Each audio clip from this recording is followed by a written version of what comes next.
matin, le titre de mon message, c'est « Mon identité spirituelle ».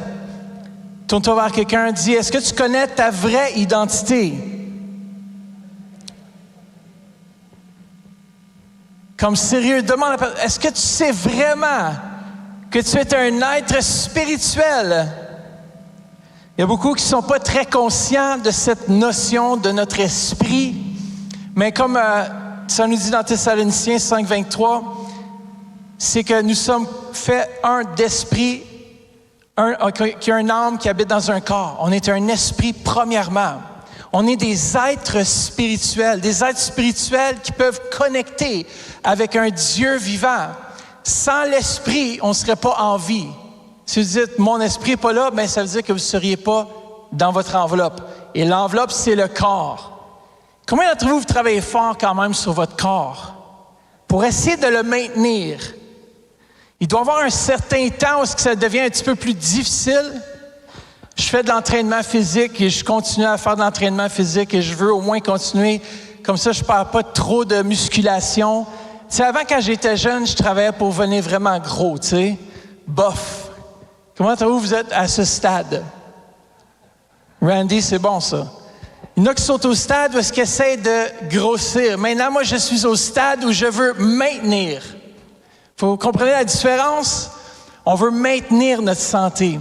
Mais de la même façon qu'on maintient notre santé et notre corps physique, qui est d'une grande importance, parce que souvent, il y en a qui ne sont pas en santé physique. Et c'est pour ça que les samedis, avant de prêcher, qu'est-ce que je fais? Je vais faire attention, et surtout quand je chante, de ne pas manger du fromage ou des choses. Mais j'en ai mangé vendredi, je pense que ça l'affectait un petit peu. Je fais attention parce que je veille sur ma diète, comme ça je vais être bien alerte pour apporter le message que Dieu veut pour l'Assemblée. Alors notre corps, on doit en prendre soin, n'est-ce pas? Il y a beaucoup de gens ici aussi on doit apprendre à prendre soin de notre âme. Dis, je dois prendre soin de mon âme. Dis à quelqu'un, je dois parler à mon âme. Je dois encourager mon âme. L'âme peut parfois être découragée. L'âme peut parfois être abattue. Mais c'est pour ça que le roi David, lorsqu'il encourage, dit « Mon âme bénit l'Éternel », c'est l'esprit qui est en lui qui encourage son âme. Alors ton esprit peut encourager ton âme et en retour, ton corps suit. Et tu es un être en santé. Et un être en santé, premièrement, c'est celui qui a Christ dans sa vie. Ça, c'est la plus grande santé. D'ailleurs, ton esprit, ça nous dit qu'il n'est pas en vie, il est comme mort et pas éveillé aux choses de Dieu jusqu'à ce que tu acceptes Jésus dans ton cœur. Et lorsqu'on a fait le concert samedi dernier, on a vu la main de Dieu se manifester sur une foule qui n'était pas sauvée. Et j'ai parlé de Jésus comme étant la plus belle chose qui m'est arrivée dans ma vie. Et dimanche soir prochain, je vais faire la même chose. Alors, c'est à vous d'apporter des gens qui ne sont pas sauvés. C'est le meilleur environnement pour apporter un non-converti. Comme l'apôtre Jean disait la semaine dernière, il disait c'est un moyen très, très efficace. Il va y avoir de la danse, de l'art, de la musique. Et je vous promets, je ne vais pas vous faire honte. Amen. De toute façon, il ne faut pas avoir honte de Jésus. Jésus, c'est le plus beau nom. Et c'est lui qui est esprit et vie. Et lorsqu'il vient dans un cœur, notre vie prend une autre forme. Je me souviens lorsque mon esprit a été changé, mon identité spirituelle a été changée. J'ai été transformé dans une nouvelle créature. Alors, ma réelle identité a pris vie. Amen. Comment entre vous, vous êtes vivants ce matin? Je veux l'entendre. Comment je suis vivant ce matin?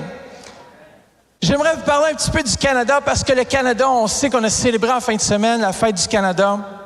Et moi, j'aimerais qu'on puisse célébrer ensemble l'histoire de notre beau Canada. Vous savez, le Canada a un héritage riche.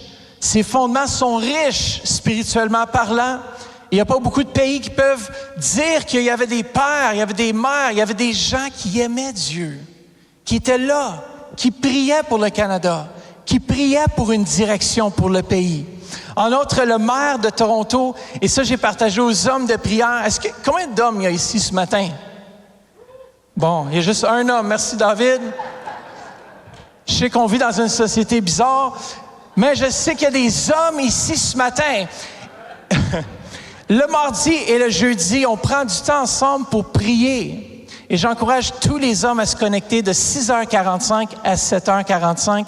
Et cette semaine, la discussion, c'était la chrétienté ou l'Église et la politique. On a parlé de politique, on a rentré dans différents sujets importants. Et j'ai mentionné ce dicton ou cette histoire, le maire de Toronto en 1885, c'est loin. J'ai l'impression que ça fait des années. Oui. Mais le maire de Toronto était autrefois appelé Toronto, on appelait Toronto autrefois Toronto the Good. Toronto le bien ou le bon. Et c'était William Howland qui était le maire de Toronto à l'époque.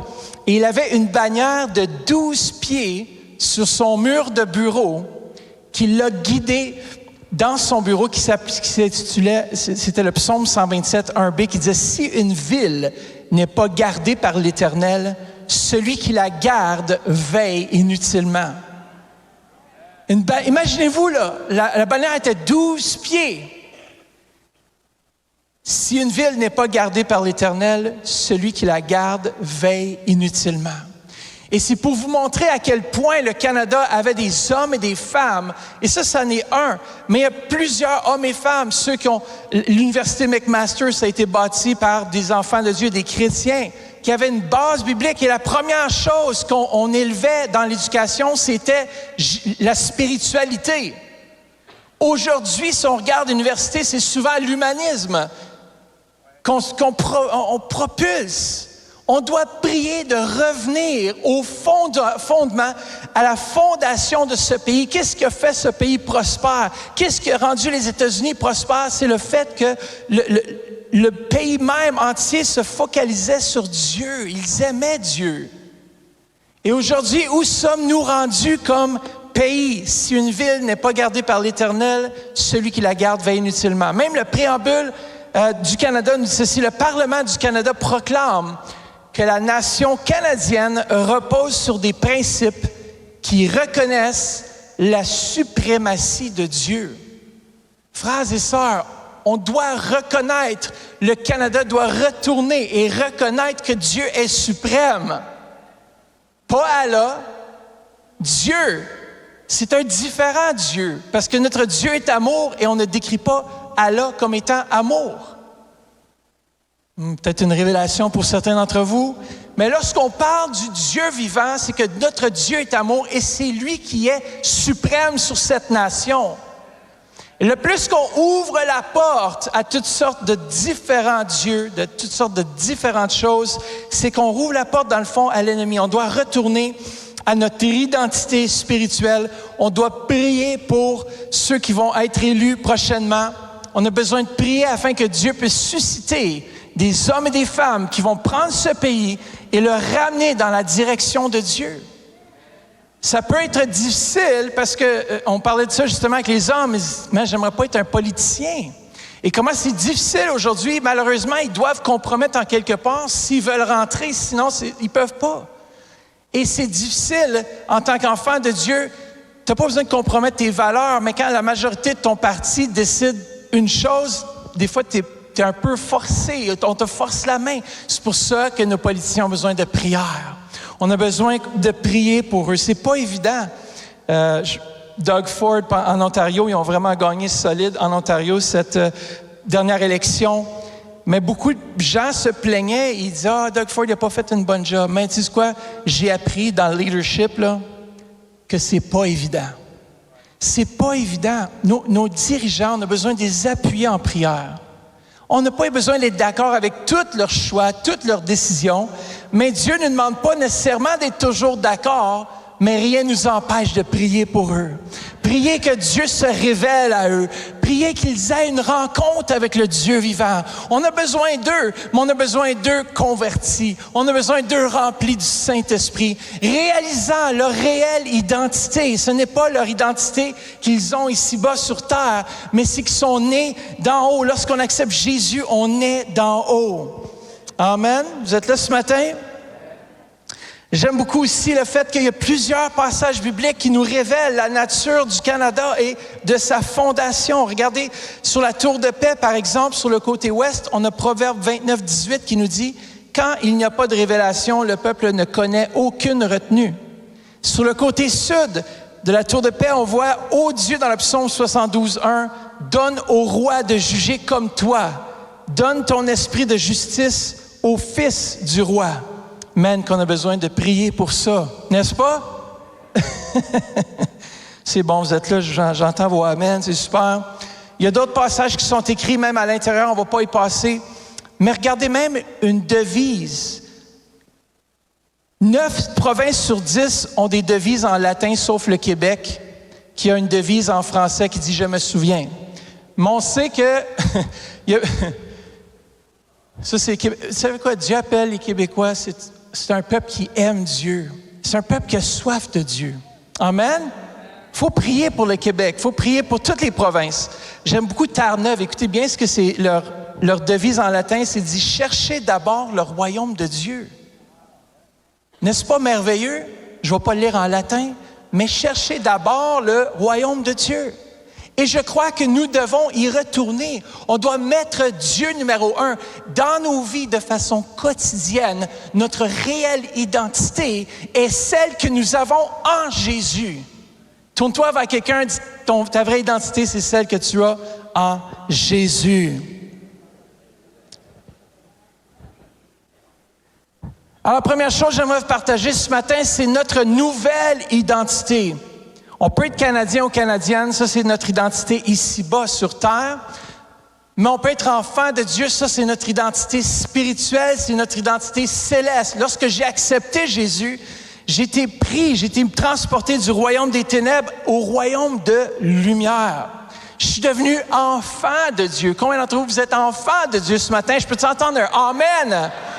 Bon, c'est bon ça. Ah, vous me réveillez là, c'est bon. Premièrement, notre nouvelle identité est celle d'un enfant de Dieu. Pas juste, on est serviteur de Christ. Mais dans 2 Corinthiens 5, 17, ça nous dit, si quelqu'un entre en communion vivante avec le Christ, il devient un homme nouveau. Il est recréé. L'ancien état est dépassé. Ce qu'il était autrefois a quoi? Disparu, littéralement. La nouvelle création a déjà commencé. J'aime ce fait qu'elle a déjà commencé. C'est comme si on est renouvelé, c'est comme si l'Esprit prend vie. Et le plus qu'on se rapproche de Dieu, le plus on expulse cette lumière, le plus qu'on devient un témoin. Déjà commencé, voici, tout est devenu nouveau. 18, tout cela, du début à la fin, est l'œuvre de Dieu. Il nous a réconciliés avec lui-même par Christ. Et il nous a confié le ministère de la réconciliation. Ce qu'on va faire dimanche soir prochain, c'est on veut réconcilier des pécheurs avec Dieu. On veut présenter l'espoir. On veut leur présenter une nouvelle identité, celle d'être en Jésus. Lorsque j'ai accepté Jésus, je me rappellerai toujours, je me regardais dans le miroir et j'ai vu quelque chose de différent. Et c'est quelque chose de différent, c'est mon esprit qui est devenu vivant. Et pour la première fois, j'ai réalisé que l'Esprit était réellement en moi, que l'Esprit de Dieu était là et qui est venu un avec mon esprit. Et j'ai pris vie à ce jour-là, j'ai vraiment revu. C'est comme lorsque Jésus dit à Nicodème, tu dois naître de nouveau. C'est comme une nouvelle naissance. N'est-ce pas beau un bébé? Combien d'entre vous, vous avez un bébé récemment? Je sais qu'on a Nadège qui va en avoir un bientôt, mais on a plusieurs mamans qui, mais moi je ne trouvais pas ça beau, honnêtement, au début, là. C'était épeurant un petit peu. Combien d'entre vous, vous êtes père, puis vous pouvez dire, des fois c'est un peu épeurant, c'est hors de notre contrôle, c'est plein de sang, On disait toujours les naissances, it's messy. Il n'y a pas de naissance propre, disons. La seule naissance propre, c'est celle qu'on a en Jésus. Lorsqu'on donne notre vie à Jésus, il y a quelque chose qui se passe à l'intérieur de nouveau, comme une nouvelle naissance. Et c'est l'ADN de Dieu. Ce n'est pas n'importe quoi, là. Ton esprit prend vie. Parce que Dieu t'a créé depuis la fondation des temps à avoir une relation avec lui et c'est ce qui crée ton identité spirituelle. Regardez, lorsque l'apôtre Paul, est-ce que vous savez c'est quoi l'ADN? Comment vous étudiez l'ADN? Est-ce qu'il y en a des gens qui ont étudié l'ADN un petit peu? La science, c'est merveilleux l'ADN. On a pu résoudre plusieurs crimes qu'il y a des années qui n'avaient pas pu résoudre. Je pense que c'est dans quoi, en 98, proche de 2000, ou je ne sais pas trop, qui ont vraiment découvert l'ADN et ont commencé à l'utiliser de plus en plus. Aujourd'hui, c'est une technique utilisée partout. Mais l'ADN, c'est l'héritage génétique que vous ont légué vos parents. Quand tu regardes dans le miroir, tu as un grand nez ou tu es trop long, tu te dis « Merci papa, merci maman ». Mais c'est cet ADN, dans le fond, qui est légué à vos parents. Il contient toutes les informations sur ce que vous allez devenir comme individu. L'ADN détermine la couleur de votre peau, celle de vos yeux, la texture de vos cheveux. Come on, vous léguerez le même héritage génétique à vos enfants. De la même façon, Dieu le Père nous a légué son ADN à travers notre esprit. Écoutez bien, votre esprit contient l'ADN de Dieu.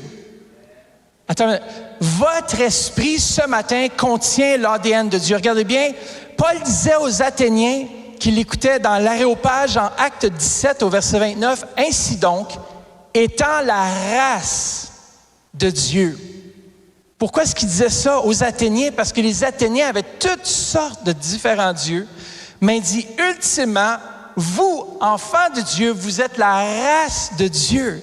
Nous ne devons pas croire que la divinité soit semblable à de l'or, à de l'argent ou à de la pierre sculptée par l'or et l'industrie de l'homme. Il y avait beaucoup de statues, plein de cochonneries. Même aujourd'hui, il y a des gens qui vénèrent encore des statues.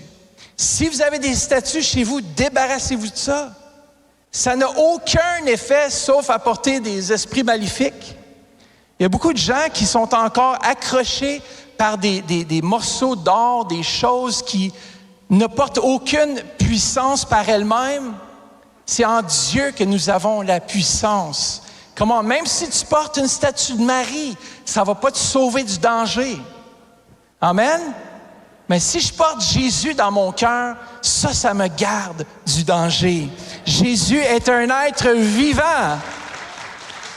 Il ne peut pas être limité à une statue fabriquée par les mains d'hommes. Regardez bien ce qu'Ésaïe nous dit par rapport à notre identité, notre héritage spirituel dans Ésaïe 51:1. Il dit, « Écoutez-moi, vous qui poursuivez la justice, qui cherchez l'Éternel, portez les regards sur le rocher d'où vous avez été taillés. » Attends, le rocher d'où vous avez été taillés, sur le creux de la fosse d'où vous avez été tirés. Littéralement, Ésaïe déclare que l'Éternel est le rocher duquel nous sommes issus.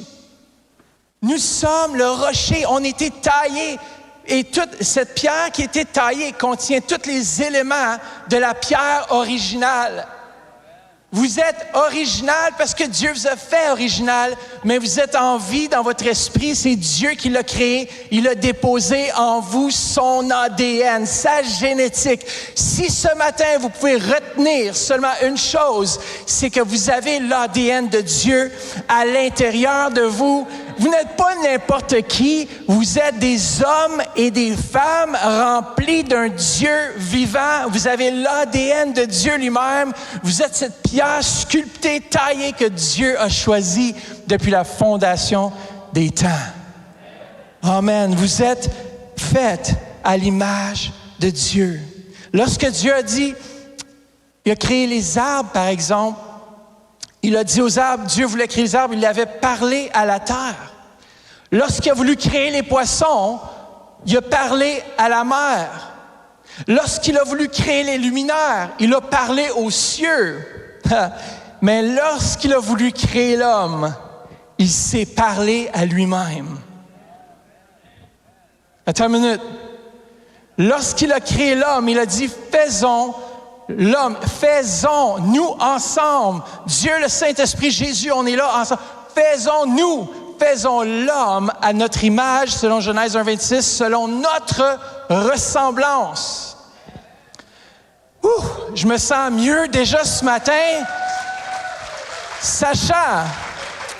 Et vous savez, des fois, le problème en tant qu'enfant de Dieu, c'est qu'on ne réalise pas que ce qu'on peut vivre dans notre âme peut être, c'est bien, des fois on ne se sent pas bien, des fois on se sent mal, mais ça n'a rien rapport avec ce que l'Esprit de Dieu est en vous. Comment il y a des fois tu ne le sens pas, mais tu es quand même un fils de Dieu. Qu'est-ce que c'est la première chose? Je me souviens quand j'ai donné ma vie à Jésus, la première chose que l'ennemi voulait me faire douter, c'était de mon salut. T'es-tu vraiment sauvé? As-tu vraiment accepté Jésus dans ton cœur? C'est toujours son rôle, c'est de te faire douter ton identité. Jésus, lorsqu'il a été tenté, on le voit, la première chose, si tu es le Fils de Dieu, il va toujours essayer de prendre cette identité, essayer de voler l'identité ou te faire croire que tu n'es pas ce que Dieu dit que tu es ou que tu as été créé pour accomplir. Comment? Vous êtes là ce matin. Deuxièmement, alors on doit comprendre que nous avons cet ADN de Dieu. Deuxièmement, il y a un rôle, la révélation joue un rôle majeur dans notre identité. Si on ne reçoit pas dans la parole ou si on ne comprend pas qui nous sommes, on va toujours marcher dans la défaite. Si vous ne comprenez pas les victoires que Christ a déjà acquises pour nous, et lorsque nous sommes en lui, comment on peut marcher dans cette même victoire? Lorsqu'il dit, vous marcherez sur les serpents et les scorpions, je ne sais pas combien d'entre vous êtes déjà allés marcher sur les serpents et les scorpions, pas moi. Ça dit, il ne faut pas tester Dieu non plus. Je ne voudrais pas marcher physiquement sur un scorpion parce que ça pince. Mais le rôle de la révélation est tellement important parce que notre nouvelle identité, dis à quelqu'un, ton identité vient par révélation. Ton identité vient par révélation. Et j'aime le passage dans Éphésiens chapitre 1, c'est l'apôtre Paul ici qui parle. Éphésiens chapitre 1 au verset 16 à 18. Regardez ce qu'il nous dit, c'est super intéressant. Il dit, je ne cesse de rendre grâce pour vous, Église le Centre. J'ai fait mention de vous dans mes prières, afin que le Dieu de gloire vous donne quoi? Un esprit de sagesse et de révélation dans sa connaissance, qu'il illumine les yeux de votre cœur pour que vous sachiez quelle est l'espérance qui s'attache à son appel, quelle est la richesse de la gloire de son héritage qu'il réserve aux saints. Comment Dieu a des richesses. Dieu t'a créé unique. Dieu t'a appelé depuis la fondation des temps, même avant que tu sois dans le sein de ta mère. L'Éternel te connaissait. Il savait qu'il était pour souffler un pasteur Jacquelin dans la région de Gatineau, Ottawa. Il savait depuis la fondation des temps. Il dit, il va passer par tout un cheminement et puis il va finir ici à l'Église Le Centre. Il savait, et tout ce qu'il a traversé a formé en lui ce caractère de Christ. Et chacun d'entre nous, Dieu connaît notre parcours et c'est comme si Dieu se révèle au fur et à mesure. Moi, je me souviens, quand j'étais fraîchement sauvé, je voulais sauver la planète, pasteur Jacquelin. Je voulais sortir en campagne d'évangélisation tout de suite. Je disais à mon père, quand est-ce qu'on organise une campagne d'évangélisation ensemble? Puis en même temps, je ne connaissais pas à 100% mon appel à l'époque, mais je savais que j'étais appelé de Dieu. Je savais que mon identité, j'avais été créé pour un but précis. Dis à quelqu'un, tu as été créé pour un but précis. Comment? Pas dans l'au-delà, mais ici même, Dieu t'a créé et je prie que vous puissiez saisir votre réelle identité, que Dieu puisse vous révéler ce qu'il vous a appelé à faire. Et j'aime beaucoup dans Hébreux 4.12, si on voit qu'il y a une différence entre l'esprit et l'âme, parce que la parole de Dieu, elle vient trier, dans le fond, ce qui vient de notre âme et ce qui vient de lui. Et c'est pour ça que la lecture de la parole de Dieu, c'est pour ça de prendre un temps dans la prière. Les matins, on prie ensemble. Je vous encourage à vous connecter sur le Zoom de prière et de prier, de connecter votre esprit.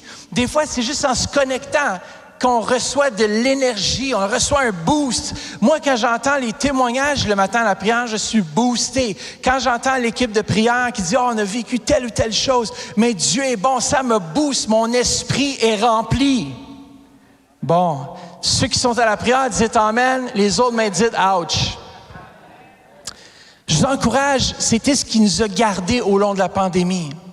Il y a beaucoup d'églises qui ont fermé leurs portes, même pendant la pandémie, mais Dieu a permis à ce qu'on puisse trouver un moyen de rester connecté dans l'esprit. Lorsqu'on se réunit dans le nom de Jésus, on parle du nom de Jésus ce matin à la prière, on vient ici dans ce lieu, en son nom, il est là au milieu de nous. Lorsque 2 ou 3 sont réunis, on est plus que 2 ou 3 ce matin, et on est venu en son nom. On est venu dans cette nouvelle identité. Et dès le moment qu'on reçoit une révélation fraîche de qui nous sommes, il y a un boost qui vient. Je sais pas de vous, mais lorsque tu es en train de lire la parole de Dieu, et tout à coup, il y a un verset qui vient comme pouf, te frapper. Ça vous est déjà arrivé ça ou c'est juste à moi que ça arrive ces choses? Mais là, tu lis la parole et tout à coup, il y a un verset qui te saute au visage. Tu es comme, wow, ça c'est pour moi. J'avais besoin d'entendre ça ce matin. À chaque fois que j'ouvre la parole de Dieu, que ce soit dans les psaumes, dans le livre des Actes, quand je commence à lire, il y a quelque chose de frais. Il y a quelque chose de vivant. Il y a quelque chose qui m'attire dans sa présence davantage. Parce que sa parole, elle est vivante. Elle vient trier ce qui vient de notre chair et ce qui vient de Dieu. Et voilà qu'on a besoin de la révélation de sa parole pour comprendre qui nous sommes. Moi, j'ai besoin à chaque jour d'entendre sa voix. J'ai besoin à chaque jour d'entendre sa voix. Le soir, quand je m'endors, Seigneur, merci que tu me donnes des rêves surnaturels. Merci que tu viens te révéler à mon esprit. Parce que sans lui, je ne peux rien. Frères et sœurs, dis à quelqu'un, tu as besoin de la révélation pour savoir qui tu es. J'ai l'impression que tout est progressif avec Dieu, n'est-ce pas? J'ai l'impression, des fois, c'est frustrant. Tu aimerais connaître plus, tu aimerais comprendre plus, j'aimerais prophétiser plus, j'aimerais prier plus sur les malades qui soient guéris encore. Mais on dirait que tout est progressif avec Dieu. Tout est une marche de foi, premièrement. Mais le plus que tu mets en application sa parole, le plus que tu lui fais confiance, c'est là que tu grandis. Et c'est pour ça que la maturité spirituelle, ça prend un peu de temps. C'est pas d'un jour à l'autre, je suis pas devenu pasteur. Il a fallu que je passe à travers une formation. Et la plus belle des formations, c'est pas une formation nécessairement juste théologique, mais c'est une formation de l'esprit. Et c'est ce qu'on valorise à l'école des ministères Kairos. C'est une rencontre, dans le fond, avec Dieu. C'est beau d'avoir toutes les connaissances, mais ce qui nous fait grandir, c'est son esprit, c'est l'intervention de sa personne. Lorsque Jésus se pointe dans une réunion, comme ce matin, il se pointe, il est là, dans cette réunion. Lorsqu'il est là, ça fait la différence. Lorsqu'il vient, il se révèle à nous, et le plus qu'il se révèle à nous, le plus qu'on se comprend. Ah, c'est pour ça que je suis frustré des fois. Je ne sais pas à propos de vous, mais souvent Dieu se révèle de façon progressive à mon âme, par l'entremise de mon esprit. Et il me dit, tu sais, ta façon de réagir, là, c'est pas juste. Corrige ça. Mais tant aussi longtemps que tu n'as pas agi, tu ne peux pas corriger ce que tu ne sais pas qui ne va pas.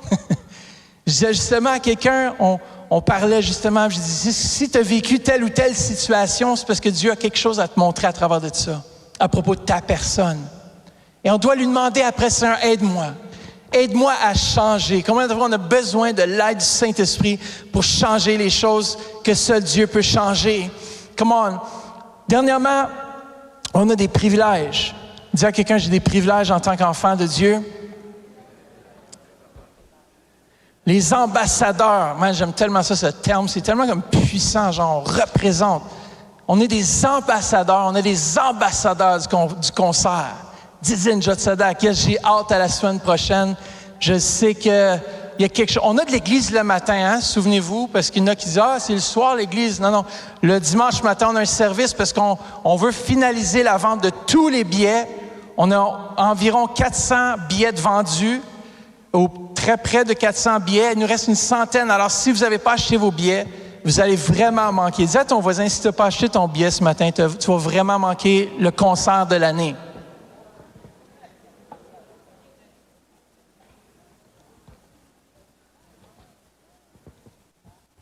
Alors, il y a des privilèges à être ambassadeur de Christ. Il y a des privilèges à être enfant de Dieu. Il y a des privilèges de marcher avec Dieu. Si je suis ici ce matin et que je dis je suis enfant de Dieu, c'est pour ça que j'aime ça dire aux non-convertis. Je leur dis, écoute, tu ne penses pas que j'aurais d'autres choses à faire, ça ne serait pas réel, ce que j'ai vécu. J'aime beaucoup réitérer, genre, que notre monde, on est tellement occupé, on pourrait faire plein d'autres choses dimanche matin, à part être à l'église, mais vous avez fait un bon choix ce matin. Félicite ton voisin, tu as fait un bon choix, tu es venu entendre la parole de Dieu ce matin. Et il y a des privilèges qui viennent avec notre nouvelle identité. Et ceux qui ont resté à la maison, mais c'est un encouragement pour venir la semaine prochaine. Il y a des privilèges, et ceux qui ne suivent pas, je vous encourage, on a eu des enseignements puissants les mardis soirs sur pourquoi aller à l'église en ligne.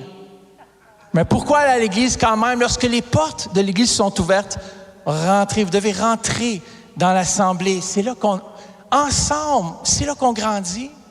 Moi, j'ai besoin de vous autant que vous avez besoin de moi pour grandir. Come on, vous êtes là ce matin? On a des privilèges qui nous permettent d'entrer dans le royaume, dans le monde invisible, et c'est celui-ci. J'aime beaucoup le psaume 103, juste pour lister ou mentionner quelques bénéfices. Il nous pardonne, il guérit toutes nos maladies. Certains vont aimer celui-là. Il nous rajeunit comme l'aigle. Yes. Les jeunes sont comme, attendez une couple d'années, c'est bon, ça s'en vient. Il rend la justice à ceux qui sont opprimés. Il dirige par son esprit. Voici des bénéfices. Et le roi David dit, n'oublie aucun de ces bienfaits-là. Il dirige par son esprit. Il est miséricordieux, compatissant. Il est juste et merci, il est lent à la colère. Ouh, j'ai eu chaud. Tu sais, quand tu penses que ton Père céleste est frustré avec toi, mais la Bible nous dit, merci Père que tu es lent à la colère. Il est lent à se fâcher. Nous, peut-être qu'on perd patience avec nos enfants, mais notre Papa céleste, un des bénéfices, c'est qu'il est lent à la colère. Et il nous bénit de génération en génération. Et tellement plus. Vous avez des bénéfices ce matin d'être enfant de Dieu. J'aimerais qu'on puisse